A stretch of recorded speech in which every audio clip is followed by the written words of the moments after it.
We're here and ready to respond. Tonight on Cronkite News, the Final Four tips off on Friday, and Phoenix is getting ready for more than just basketball. Plus, how a concert is turning music into a voice for everyone. And I'm Alexander Martinez, just outside of Chase Field, where the Diamondbacks will be taking the field for their home opener against the Tigers. Good evening and welcome to Cronkite News. I'm Edward Neiman. And I'm Serenity Reynolds. Thank you for joining us. We begin tonight with a big event that will see thousands of people converge on the Valley later this week. That's right. We're talking about the 2026 Women's Final Four. And if you're going to attend, there are a few things to know before you go. Cronkite News reporter Bentley Yank tells us the important information. Phoenix is hosting the Women's Final Four and special free events with it. I spoke to Mayor Kate Gallego and other public safety officials of how you can stay safe and have fun.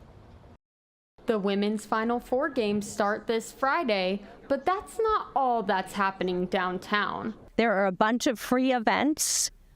One of my favorite is the bounce, where young people will get 3,000 of them will get to parade while dribbling through our downtown. Expect free concerts and chances to meet the players. Plus, I'd also like to welcome all our baseball fans this week as well. We continue to coordinate closely with the Arizona Diamondbacks, who will be hosting games throughout this championship week. Phoenix police and firefighters joined Mayor Kate Gallego Monday morning to share the work they're already doing to get ready. Throughout the event, you'll see our officers in vehicles. Most recently, you'll see them on e-bikes. You'll see them also on foot patrol. The Phoenix Fire Department will have dedicated on-site medical teams throughout the downtown event footprint and remain ready to assist whenever needed. Expect to see many more public safety officers throughout downtown this week. Our teams are fully prepared to manage the increased activity downtown and to ensure a safe and smooth experience for everyone. There are big things to remember, such as a strict bag policy, so make sure you bring clear bags like this one. And safe driving. Parking may be tough, so make sure you utilize our public transportation. In Phoenix, Bentley Yank, Cronkite News.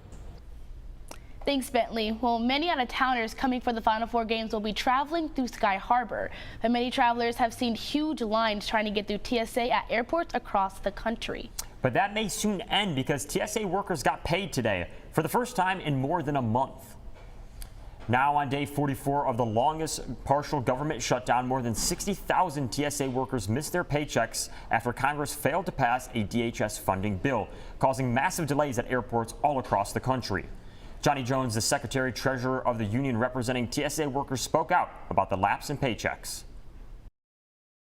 A lot of people have incurred debts over the time, and like the late fees and all those things don't go away, so you don't get compensated for those issues.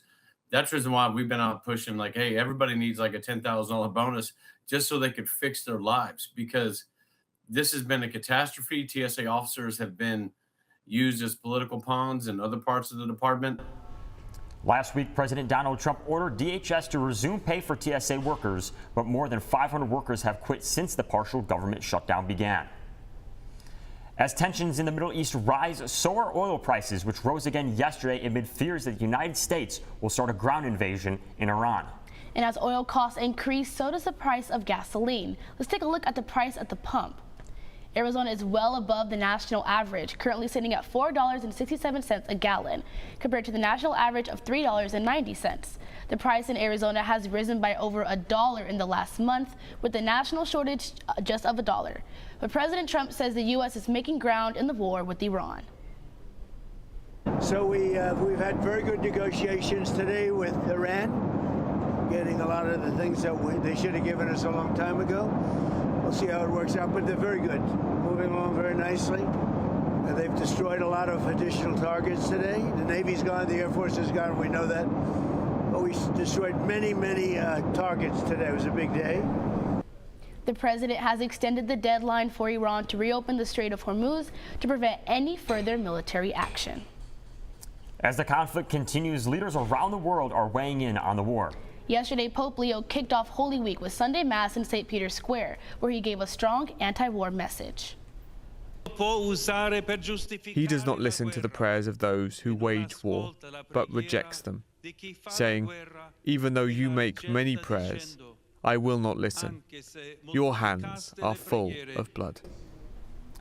His message contrasts that of Secretary of Defense Pete Hegseth and other leaders on all sides of the war who have cited scripture to justify the attacks. The mass comes days after the Pope's visit to Monaco, where he encouraged residents to use their money for good and reject power that fuels wars around the globe. Ready to upgrade your license plate and help out a good cause? ADOT has revealed 5 new specialty plates to help customize your car. Each plate will help fund a distinct charity, including Arizona youth charities and the Gila River Indian community, amongst others. The plates are $25 per year, and $17 of that goes exactly to the nonprofit shown on the plate. Over the last fiscal year, plates like these raised over $14 million for a variety of charities. And coming up next, a new era of space exploration is about to take off. And history is coming with it. It's the story of humanity, not black history, not women's history, but that it becomes human history. NASA is heading back to the moon and could launch as early as this week. Coming up on Cronkite News. Plus, Arizona is still getting hit with some more weather, but cooler weather is right around the corner. Find out when, coming up next.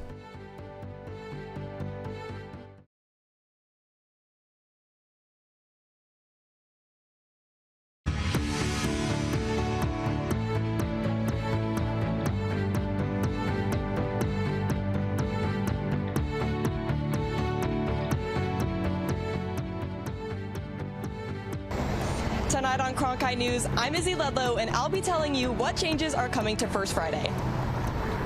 I'm Justin Lasratosa outside the Mortgage Matchup Center in downtown Phoenix, the home of the women's Final Four. We're ready, we're here, and we're pumped for the big games.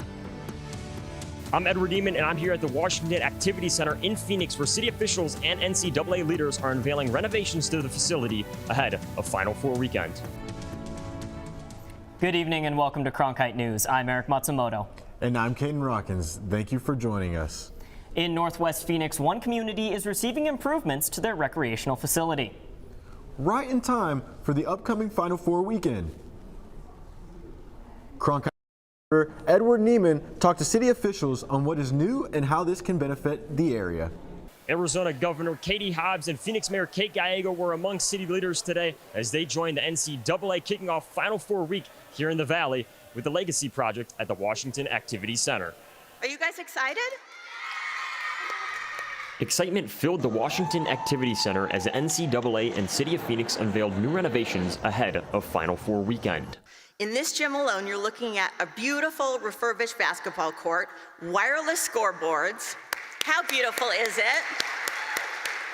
The improvements include upgrades to nearly every aspect of the facility, both inside and outside. New lighting, fresh paint throughout the facility, and one of the things we're most excited about is a beautiful new mural by our local artist, Martine Moreno.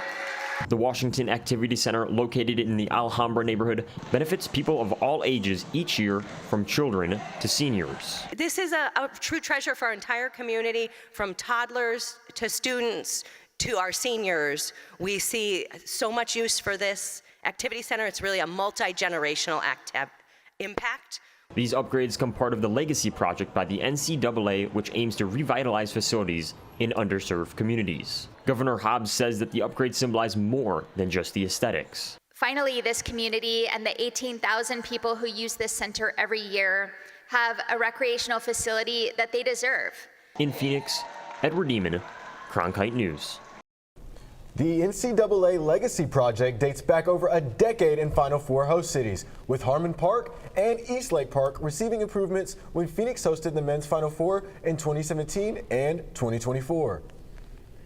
This morning, President Donald Trump made a historic visit to the U.S. Supreme Court as the judges discussed his executive order to end birthright citizenship. Arizona Attorney General Chris Mays and 23 other attorney generals around the nation are weighing in. In a statement released today, the Attorney General says, quote, "The president's executive order to redefine birthright citizenship violates the Constitution, federal statutes, and the rule that have governed our nation for more than 150 years.